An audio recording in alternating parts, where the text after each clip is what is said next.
Bismillahirrahmanirrahim. Assalamualaikum warahmatullahi wabarakatuh.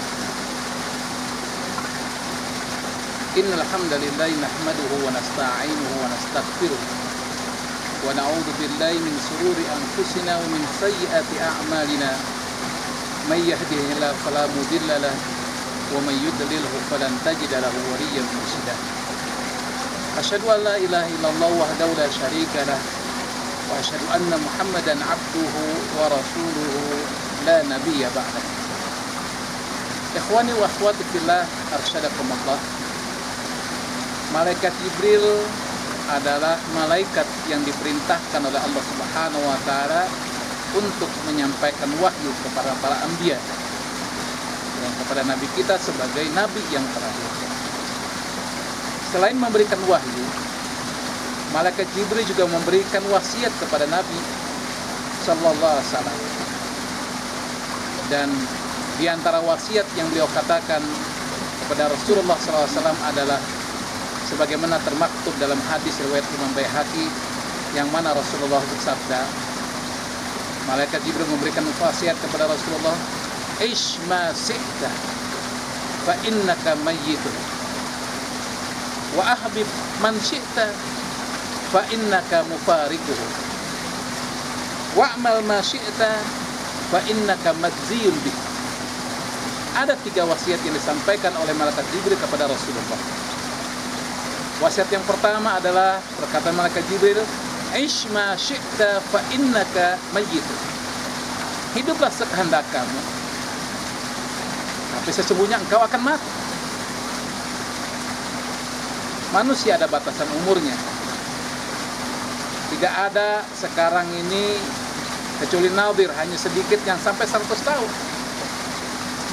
Karena Rasulullah mengatakan bahwa usia umatnya adalah 60-an. Dan Rasulullah meninggal pada usia 63 tahun. Jadi setiap yang bernyawa pasti akan menemui kematian. Karena Allah Subhanahu wa taala menegaskan dalam sebuah ayatnya, "Kullu nafsin dha'iqatul maut." Sesungguhnya setiap yang bernyawa itu pasti akan menemui kematian. Kematian adalah perkara yang sangat ditakuti oleh manusia. Perkara yang sangat tidak dinanti-nanti. Perkara yang mereka lari daripadanya. Maka Allah Subhanahu wa taala menjelaskan dalam Al-Qur'an, "Qul innal mauta alladzi tafirruna minhu fa innahu mulaqikum." Sesungguhnya kematian yang kamu lari daripadanya, kamu akan bertemu dengannya. Semua kita akan mati. Tidak ada yang bisa melebihi umur-umur yang telah ditentukan oleh Allah Subhanahu wa taala. Semua akan menemui kematian, dan bagaimana kematian yang kita siapkan untuk bertemu dengan Allah Subhanahu wa taala. Kematian bisa kita rancang. Makanya ada istilah seorang ulama mengatakan manajemen kematian. Bahwa kematian itu bisa kita rancang. Kita mau mati yang bagaimanakah? Maka insya Allah kita akan mendapatkan. Ingat kata Rasulullah SAW dalam sebuah hadisnya, "Innamal a'malu binniyat." Sesungguhnya amal tergantung daripada niat. Maka kalau kita sudah punya niat mati dalam keadaan husnul khotimah, maka Allah akan berikan kepada kita mati dengan husnul khotimah. Tinggal bagaimana bentuk kematian. Apakah kita mati dalam berjuang di jalan Allah Subhanahu wa taala sebagai syuhada, atau mati ketika kita sedang ibadah kepada Allah, sedang tilawatul Quran, sedang sholat. Itu tergantung daripada apa yang kita lakukan dan apa yang kita niat. Wasiat yang kedua adalah ahbib man syi'ta fa innaka mufariqu. Cintalah orang sekehendak kamu. Siapa saja boleh. Tidak ada larangan untuk mencintai manusia. Tetapi sesungguhnya kita akan berpisah dengan orang yang kita cintai.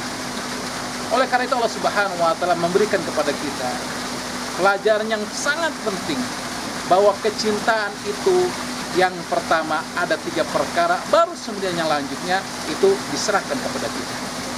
Sebagaimana dikatakan Allah Subhanahu wa taala surat At-Taubah ayat ke-24, bahwa ada 3 kecintaan yang paling utama. Yang pertama adalah cinta kepada Allah, yang kedua adalah cinta kepada Rasulullah, dan yang ketiga adalah cinta berjuang di jalan Allah Subhanahu wa taala. Adapun bapak kita, istri-istri kita, suami kita, anak kita, harta dan segala kita miliki, itu urutan-urutan setelah 3 kecintaan. Karena Ketika kita cinta sama Allah, tidak akan berpisah dengan Allah Subhanahu wa Ta'ala.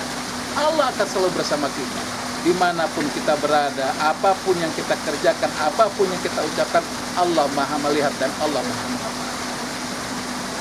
Yang ketiga, wasiat yang sampai ke malaikat Jibril adalah wa'mal ma syi'ta fa innaka majziyun bihi. Bekerjalah sekehendakmu, sesungguhnya setiap amal yang kamu lakukan akan dibalas oleh Allah Subhanahu wa Ta'ala. Semua amal kebaikan kita akan dibalas oleh Allah Subhanahu wa Ta'ala. Semua amal kebaikan kita akan diperlihatkan oleh Allah Subhanahu wa Ta'ala kelak ketika kita bertemu dengan Allah Subhanahu wa Ta'ala. Maka perlu kita hati-hati dalam beramal. Apakah amal yang kita kerjakan amal yang soleh atau jangan-jangan amal yang salah? Amal yang soleh kita akan mendapat kelipatan kebaikan dijanjikan Allah Subhanahu wa Ta'ala. Tapi amal yang salah kita akan mendapatkan penderitaan, bukan hanya di dunia tapi kelak nanti juga di akhirat. Inilah 3 pesan yang disampaikan malaikat Jibril kepada diri kita. Oleh karena itu, mari kita jadikan hidup kita adalah hidup yang penuh berkah. Kita akhir kehidupan kita dan kehidupan yang husnul khatimah. Yang kedua, kita cintai Allah, kita cintai Rasul, perjuangan di jalannya melebihi kecintaan kita kepada selainnya. Maka insya Allah kita akan bahagia. Dan yang terakhir, jadikanlah amal-amal kebaikan kita adalah amal kebaikan, karena setiap apa yang kita kerjakan akan mendapatkan balasan di sisi Allah Subhanahu wa Ta'ala. Wallahu a'lam bishawab. Assalamualaikum warahmatullahi wabarakatuh.